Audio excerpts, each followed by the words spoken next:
What's going on, guys? Ishin here. Today I wanted to give you a quick overview of the Datsun 280Z that I recently picked up. I want to show you the current conditions of the car, what's being done to it by the previous owner, and what I have planned for the future.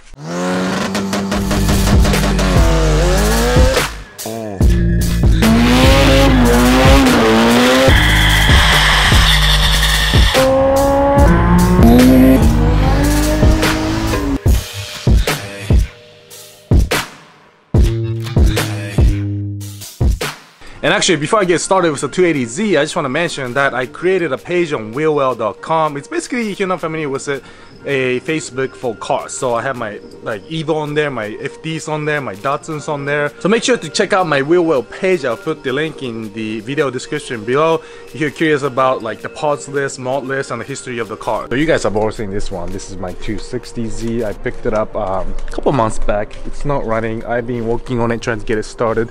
But this is a clean car. I just have to get it up and running and see what I want to do with it after that. This is my new 280Z. This is also orange, and the first thing you notice is that this orange is a little brighter than the orange on the 260Z. Now, the reason why this is a little brighter is because this is not the OEM Datsun orange. The guy basically stripped the whole car down to the bare metal, sandblasted it, and repainted the whole car. He also did a bunch of metal fabrications as well. The guy pretty much went through every single component and powder coated it, cleaned everything up, so I know the chassis is good to go, which is probably one of the most time-consuming, boring part of building a car. So that's been taken care of, and that's why I picked this up. So you'll see right away that the front bumper has been modified. This you will not see on any Z out there. This whole piece is custom. The guy welded in the metal plate up here, bent it nicely, and created this bumper. I didn't really like it in the pictures at first, but it's kind of growing into me. 260Z has this ugly bumper that is a little actually bigger than the 240Zs to meet the US safety regulations. They do is just take this off completely and you're exposed with no bumper situation there, which is fine. It's great, but the problem with that is if you hit anything, you will hit the hood and you dent the hood. And because of that reason, I hear that the hood on the Datsun S30 chassis is expensive. Bottom here, there's no front lip. I don't like this look. This looks like, I mean, it's clean and it's okay as it sits, but it looks like it's missing something. It looks more like a concept car to me. I'm gonna have to do something creative because this whole piece is welded together and became one piece. The previous owner also, if you notice here, the headlight has a cutout where the fender meets the headlight, but it has been welded and sealed and filled. So it really gives kind of imagine like a Jaguar E-Type look where it just flows nicely in one piece. So I definitely don't want to be hitting this. Coming to the side here, got some wheels. I don't really know what wheels these are. BSA Motorsports. It kind of looks like T37 replica. I kind of like the bronze look. I got the bronze on my Evo, as you probably already know. He also has upgraded calipers up front from the Land Cruiser because the previous owners also had Land Cruiser. So the brakes are a little bigger, but it's still not the best brakes out there. I might go I don't know, Brembos or Wheelwoods, convert the front end brakes.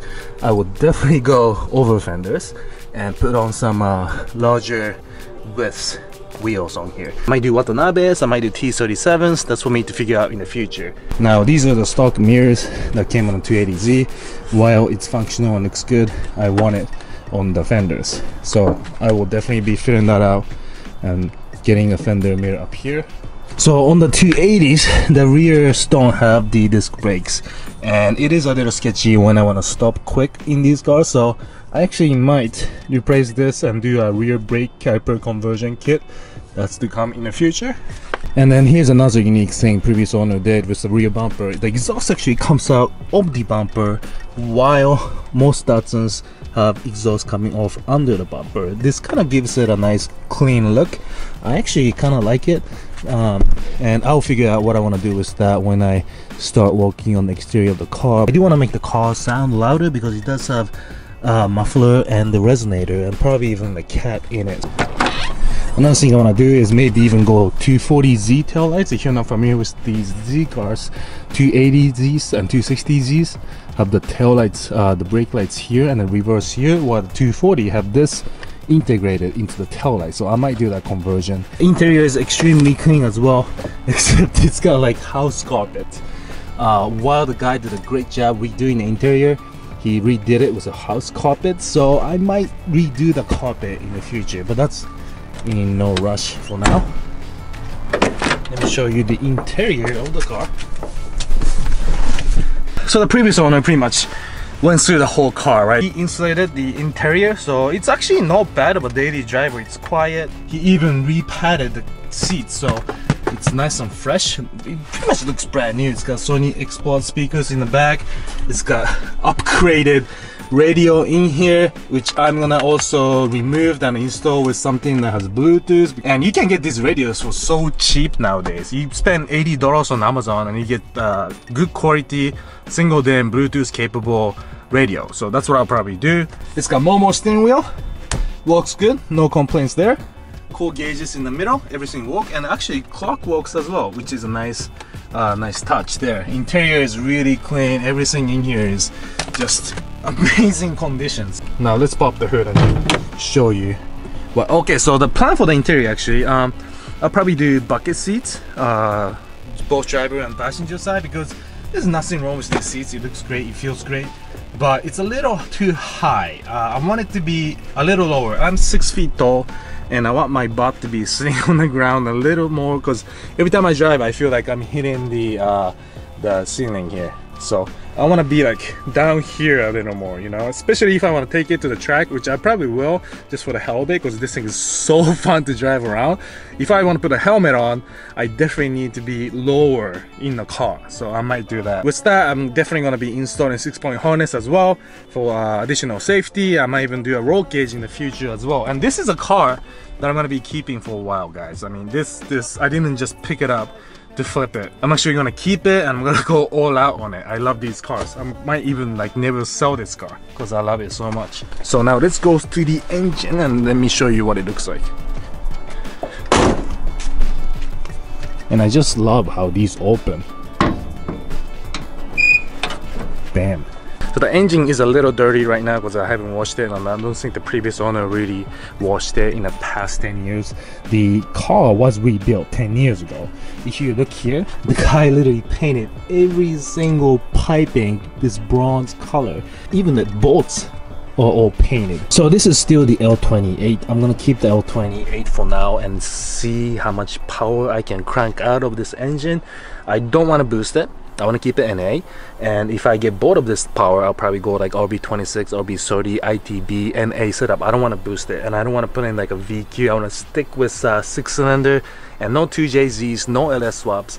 I'm gonna stay Nissan Datsun with this one for sure. It's got upgraded ignition coils, which I was messing with earlier, so this rubber cover needs to go back in here.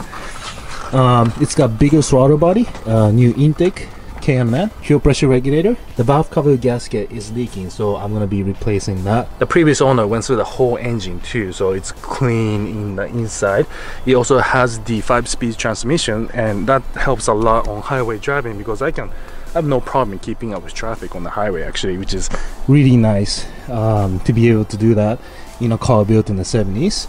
He installed upgraded MSD fuel pump. I still gotta do a little research on what I can do to make power out of these L28s NA.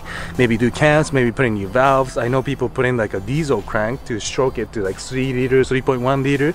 I might do that depending on how much horsepower I can gain. It still has AC as well, which I'm gonna be removing because I don't really use AC. It doesn't get that hot in Michigan anyways. As for the suspension, it does have upgraded Tokico adjustable gas struts with Tokico lowering springs. I might upgrade these to coilovers as well. So that's a con. So with the suspension, the guy also did full polyurethane bushings all around, so the car feels solid around the corners. It's a nice, tight, good responsive chassis. So I am looking forward to modifying this thing and cranking more power out of it and making it look more aggressive. So that's about it for today, guys. It's a quick overview of the Datsun 280Z, what it does now, and what I have planned for the future. I love the car so much, and I have a lot planned in my mind. So if you like Nissan's Datsuns, make sure to subscribe to my channel, hit the like button on the video, and make sure to check out the rest of the videos on this new video series. So thanks again for watching, guys, and see you in the next video.